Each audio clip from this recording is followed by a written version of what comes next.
पहला पत्रस 3 उसकी 1 आयत। हे पत्नियों, तुम भी अपने पति के अधीन रहो, इसीलिए कि यदि इनमें से कोई ऐसे हो जो वचन को ना मानते हो, तो भी तुम्हारे भय सहित पवित्र चाल चलन को देखकर बिना वचन के अपनी अपनी पत्नी के चाल चलन के द्वारा खिंच जाएं। सब कहें आमीन। परमेश्वर लिखा है पत्नियों तुम अपने पति के अधीन रहो, इसलिए कि इनमें से जो कोई वचन को ना मानते हो तो भी तुम्हारे भय सहित पवित्र चाल चलन को देखे बिना वचन के अपनी अपनी पत्नी के चाल चलन के द्वारा, इंग्लिश की बाइबल में लिखा उसके उसके उसके बिहेवियर के द्वारा वो परमेश्वर में खींचे चले आए। बाइबल बताती है जब आप परमेश्वर के वचनों पे चलना शुरू करते हैं, आप रूहों को बचाने वाले एक इंसान बन जाते हैं। इसलिए परमेश्वर ने पतरस को कहा था, पतरस मेरे पीछे चल, मैं तुझे मनुष्य का मछुआ बनाऊंगा।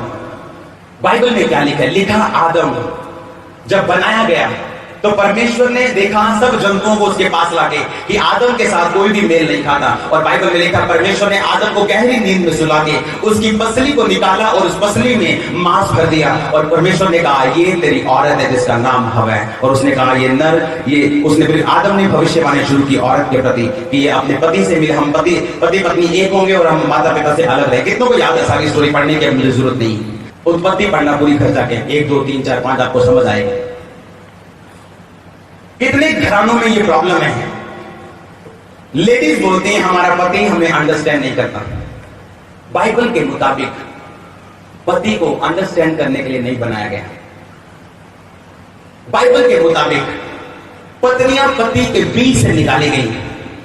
बाइबल में लिखा आदम अकेला था, परमेश्वर ने कहा आदम के अकेलेपन को दूर करने के लिए मैं इसे सहायक दूंगा जो इसके अकेलेपन को दूर कर सके। और बाइबल कहती है औरत को पति के अकेलेपन को दूर करने के लिए बनाया गया, बंदे को नहीं बनाया गया औरत को अंडरस्टैंड करने के लिए। लेकिन बाइबल में लिखा है इंसान को, बंदे को परमेश्वर ने क्या कहा कि अपनी पत्नी से अपने शरीर के समान प्रेम कर। अगर तू अपनी घर की जरूरतों को पूरा नहीं कर सकता तो मेरी सेवा कभी नहीं कर सकता। कितनों को समझ आ रही मेरी बात? मोस्टली घर में लड़ाई कहां शुरू होती? मेरा हस्बैंड मुझे अंडरस्टैंड नहीं करता, और ये सबसे नॉन बिब्लिकल रीजन, क्योंकि आपको, इंसान को, जेंट्स को, भाइयों को अंडरस्टैंड करने के लिए नहीं बनाया गया, उनको लव करने के लिए बनाया गया। कितनों को समझ आ रही बाइबल? और बाइबल में लिखा है जब एक नॉन बिलीवर जिसकी पत्नी बिलीवर है, जब वो वचन में नहीं है, अगर उसकी पत्नी अपने वचन के द्वारा नहीं बल्कि अपने चाल चलन के द्वारा उसको बदलने की कोशिश करे, जिसका पति नॉन बिलीवर है, वो बिलीवर नहीं है, वो विश्वासी नहीं है, लेकिन वो क्या देख रहा है कि मेरी पत्नी दूसरों की पत्नी से बिल्कुल अलग है, क्योंकि सारा दिन वो नॉन बिलीवर्स लोगों के साथ मिलते हैं, उसके रिश्तेदार अविश्वासी हैं, उसके भाई अविश्वासी हैं, उसके लोग अविश्वासी हैं, और वो सारा दिन घूमता है और देखता है कि मेरी पत्नी और उनकी पत्नियों में फर्क है। और बाइबल में लिखा जब वो ये देखते हैं अपनी पत्नी के चाल चलन के द्वारा वो मसीह में आता है, प्रचार के द्वारा नहीं। लोग अपनी घरवाली को प्रचार के द्वारा बदलना चाहते हैं, अपने पति को प्रचार के द्वारा। अपने घर में प्रचारक कभी मत बनो, अपने घर में अच्छे पति और अच्छी पत्नी बनो। मैंने लोगों को बहसते देखा है वचन के बीच से। मैं अपने घर में वचन से कभी नहीं बहसा, कभी भी नहीं, अपने माता पिता, अपनी वाइफ से कभी नहीं। जब आप वचन से बहसने की कोशिश करते हैं आप लड़ाई को लंबा कर देते हैं। बाइबल में लिखा जिसका पति विश्वास नहीं करता वो अपने वचन से नहीं, अपने प्रचार से नहीं, बल्कि अपने चाल चलन से अपने पति को परमेश्वर में लीड और अगुवाई करने की कोशिश करे। पत्नी ऐसी बात क्यों बोलती वो अंडरस्टैंड नहीं करता, क्योंकि उन्हें वचन का नहीं पता। बाइबल में लिखा है जेंट्स को अंडरस्टैंड करने के लिए बनाया नहीं गया, बल्कि पत्नी को बनाया गया कि वो जेंट्स को अंडरस्टैंड करे, उसके साथ रहे। और जेंट्स को बनाया गया, बंदे को इसलिए बनाया गया कि वो अपनी पत्नी की जरूरतों को पूरा करे। बाइबल में लिखा है जिस तरह हमारा लिखा पति का सिर मसीह है, पत्नी का सिर पति है। अगर पति चाहता है परमेश्वर से आशीष लेना, वो अपनी पत्नी को कभी ना भूले। लेकिन जिस तरह उसने अपने यीशु मसीह ने हमारे शरीर का पालन पोषण किया, वो अपनी पत्नी का पालन पोषण करे, उससे अलग ना रहे। कितनों को समझ आ रही है? जब हम अपने घरानों में सही नहीं है तो यहां रिजल्ट कभी नहीं आएंगे। जो लड़की चाहती है घर का काम ना करना और सीधा सेवकाई करना, तो वो सेवकाई भी नहीं कर सकती। जो पढ़ना नहीं चाहती सीधा काम करना, वो काम भी नहीं कर सकती।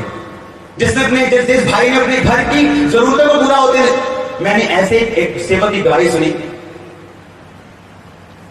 जो सेवा करने, मेरी वाइफ बता रही थी उसको पता, सेवा करने इधर उधर जम्मू कश्मीर, और उसकी वाइफ संडे चर्च जाने के लिए लोगों से पैसे मांग के अपने 3 बच्चों के साथ संडे चर्च जा रहे। कैसी सेवक है ये? कैसी सेवक है ये कौन सी पावर है जो बाहर काम कर रही है, आपके घर में काम नहीं कर रही? ये कौन सी लाइट है जो आप प्रचार कर रहे हो, जो आपके घर में अंधेरा करके बैठे हो और बाहर रोशनी करने जा रहे हो? ये गलत लाइट है। लाइट है भाई, घर में जलाओ तो लाइट है, बाहर जलाओ तो लाइट है। आमीन। जब आपको पता लगेगा बाइबल में क्या लिखा हुआ है, आप कभी भी लड़ेंगे नहीं। आपको पता होगा मेरा रोल क्या है, पत्नी को पता होगा मेरा रोल क्या है। मैंने ऐसी लड़कियों को देखा, ऐसी औरतों को देखा जो पति से ज्यादा कमाती हैं और उनका स्वभाव ऐसा है कि वो पत्नी नहीं, जैसे पति की मां है या पति का बाप है। आप परमेश्वर से हियाब नहीं ले सकते कि आपको परमेश्वर इससे, पर एक Nokia company, Apple company, Samsung company जो अच्छे मोबाइल को लॉन्च करती, बुरा मोबाइल वो मार्केट में लॉन्च नहीं कर सकती, उनकी कंपनी की इज्जत का सवाल है। तो परमेश्वर गलत व्यक्ति को कैसे खड़ा कर देगा? कितनों को समझ आ रही है? आपकी पर्सनल लाइफ अगर सेट नहीं है, आपकी स्पिरिचुअल लाइफ सेट नहीं कर सकते आप। अगर घर में आप एक फेलियर है, आप यहां पे नहीं आ सकते लोगों को बताने के लिए कि यीशु मसीह पास करने वाला परमेश्वर है। इसीलिए कहा कि पौलुस ने कहा तीमुथियुस को, कहता वचन, चाल चलन, हर एक चीज में विश्वासियों के लिए आदर्श बन जा, अपनी पवित्रताई पे खड़ा रहे और अपने सुनने वाले के लिए भी और अपने लिए भी तू उद्धार का कारण होगा और तेरी उन्नति सब पे प्रकट होनी चाहिए। जब एक औरत फैसला करती है अपने पति के अधीन रहने का, और पति फैसला करता है जिस तरह वो अपने शरीर से प्रेम करता है अपनी पत्नी से प्रेम करने का, आप देखेंगे बाइबल में लिखा है ऐसा ना करने से आपकी प्रार्थनाएं रुक जाती हैं परमेश्वर के सामने। ऐसा व्यक्ति जो अपनी पत्नी की जरूरतों को पूरा नहीं कर पा रहा, उसे जो बुनियादी जरूरतें उसकी पूरी नहीं कर पा रहा, पुलपट पे वो कभी इस्तेमाल नहीं हो पाएगा। ऐसी पत्नी जो इज्जत ना कर सकती हो, वो कुछ नहीं कर सकती बाइबल के अनुसार। हालेलुया। आपकी जब पर्सनल लाइफ करेक्ट है, आप जब खड़े होंगे आत्मा आपसे बहेगा। आमीन। आप जब खड़े होंगे लोगों के सामने गवाही देने के लिए, सामर्थ्य आपसे बहेगी। लोग जान जाएंगे कि आप मसीह के जन हैं। आपके अंदर से आग और सामर्थ्य निकलेगी, आपके अंदर से जीवन की नदियां बहेंगी, आपके अंदर से चिंगाई बहेगी, अंदर से भविष्यवाणी बहेगी। लोगों की जिंदगी में काम होगा, लोग घुटनों पे आकर बोलेंगे यीशु प्रभु। लेकिन वो फाइट है, वो लड़ाई है जो एक औरत को परमेश्वर ने डाउन करने के लिए नहीं बनाया, मर्द को ऊंचा करने के लिए नहीं।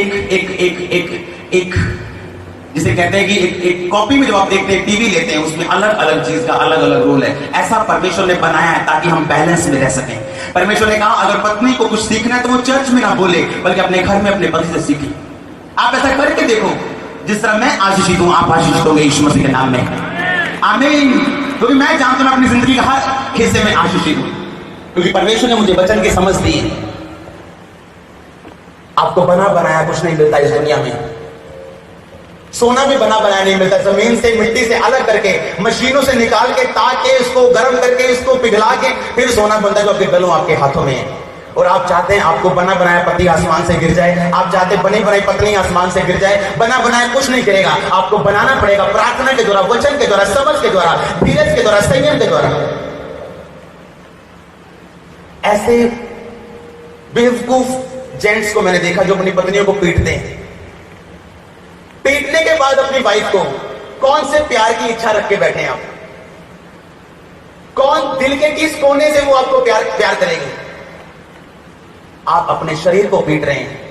सबसे ज्यादा दर्द आपको होगा, आपकी वाइफ को नहीं। सबसे आप अपने शरीर को पीट रहे हो, आप किसी को नहीं पीट रहे। बाइबल कहती तेरी वाइफ तेरा शरीर है। अगर एक स्त्री कमाती है तो वो अपनी कमाई का इतना घमंड ना करे कि अपने पति की मां बन जाए। अगर एक पति अपनी पत्नी की सारी जरूरतों को पूरा कर रहा है तो वो इतना घमंड ना करे। बाइबल कहती है वो उसका शरीर है, ये उसका काम है। हालेलुया। पति की इज्जत ना करके कौन से परमेश्वर की आप सेवा करेंगे? पत्नी की जरूरतों को पूरा ना करें, बच्चे आपके भूखे हो, घर में बैठे हो, वेट कर रहे हो और आप जम्मू प्रचार कर रहे हो। ये कौन सा प्रचार है? जम्मू कहेंगे क्या?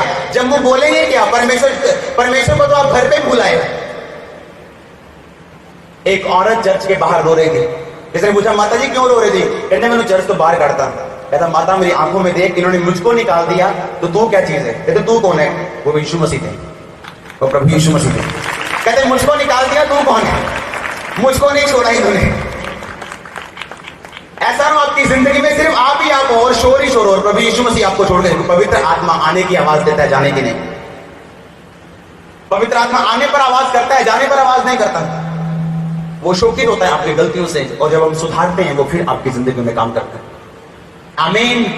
इफ्सिया की पुस्तक 5 उसकी 22 आयत से पढ़ेंगे। हे पत्नियों, अपने अपने पति के ऐसे अधीन रहो जैसे प्रभु के, क्योंकि पति पत्नी का सिर है, जैसे कि मसीह कलीसिया का सिर है और स्वयं ही देह का उद्धार करता है।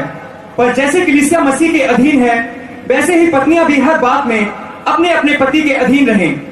हे पतियों, अपनी अपनी पत्नी से प्रेम रखो, जैसा मसीह ने भी कलीसिया से प्रेम करके अपने आप को उसके लिए दे दिया कि उसको वचन के द्वारा जल के स्नान से शुद्ध करके पवित्र बनाए और उस एक ऐसी तेजस्वी कलीसिया बनाकर अपने पास खड़ी करे जिसमें ना कलंक, ना झुर्री, ना कोई और ऐसी वस्तु हो, वरन पवित्र और निर्दोष हो। इसी प्रकार उचित है कि पति अपनी अपनी पत्नी से अपनी देह के समान प्रेम रखे।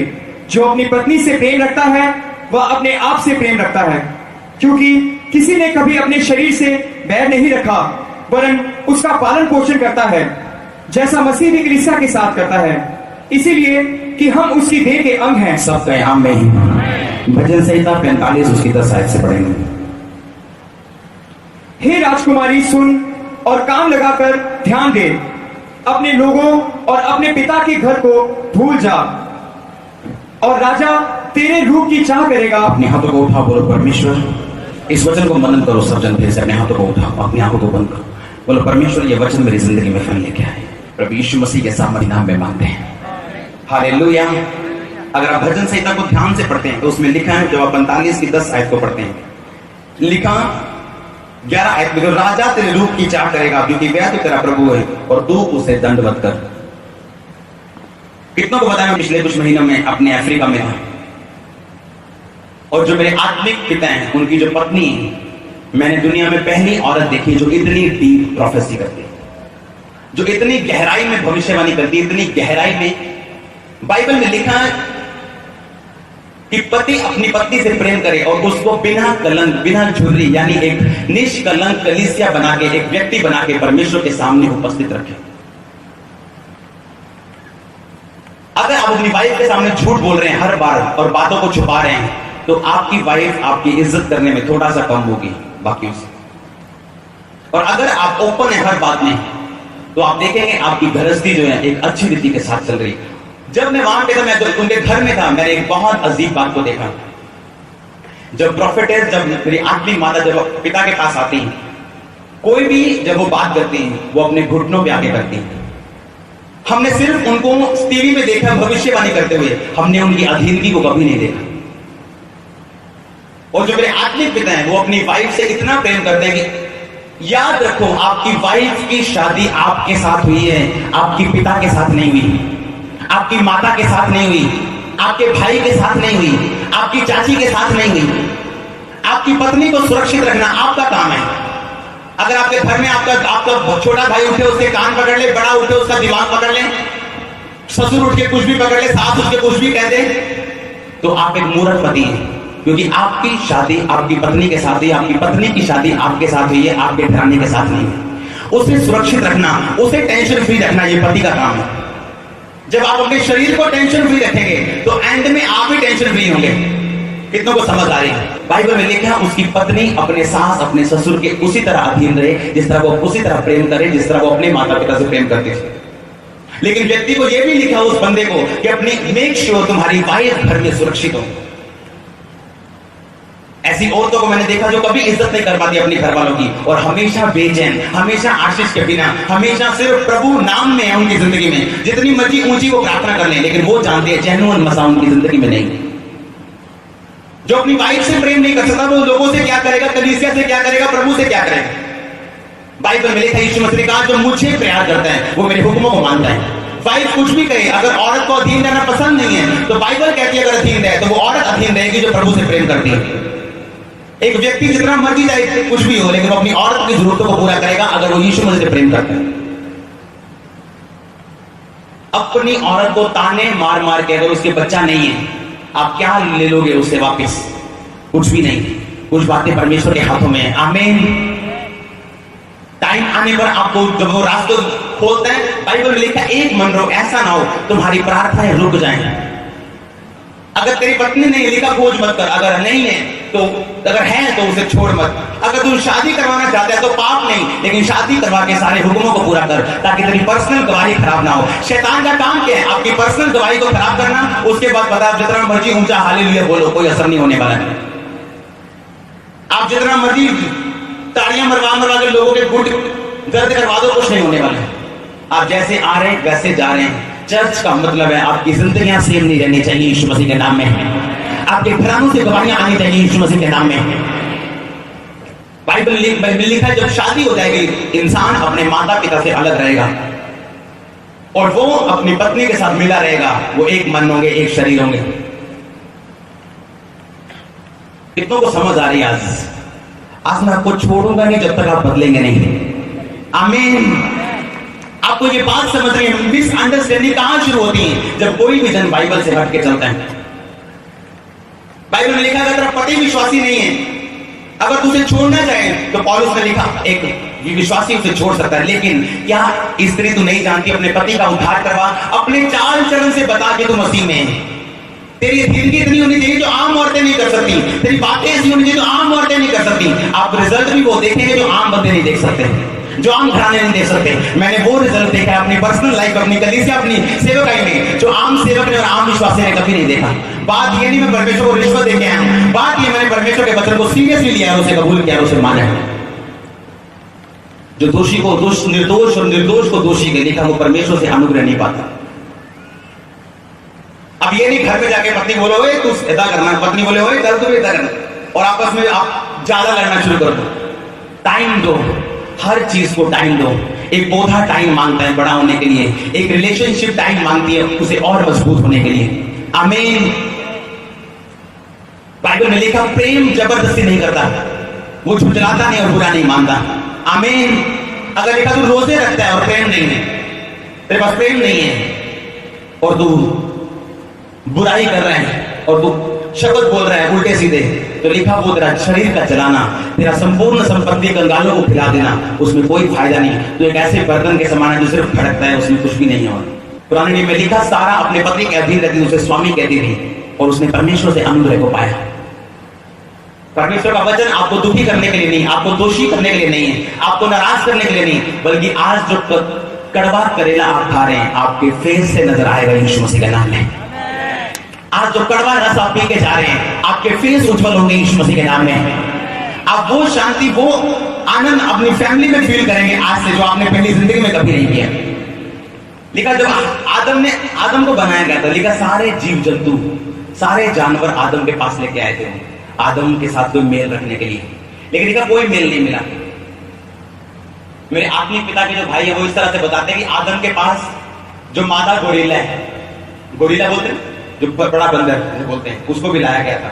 कहते हैं इसलिए उसकी बनी नहीं क्योंकि वो बड़ा बंदर आदम के पिता को या माता को कभी खाना ना खिला पाता।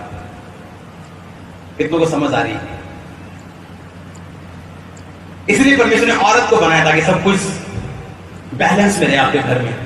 एक पति जो अपनी औरत की रक्षा नहीं कर सकता, उसे पति कहलाने का हक भी नहीं होना चाहिए।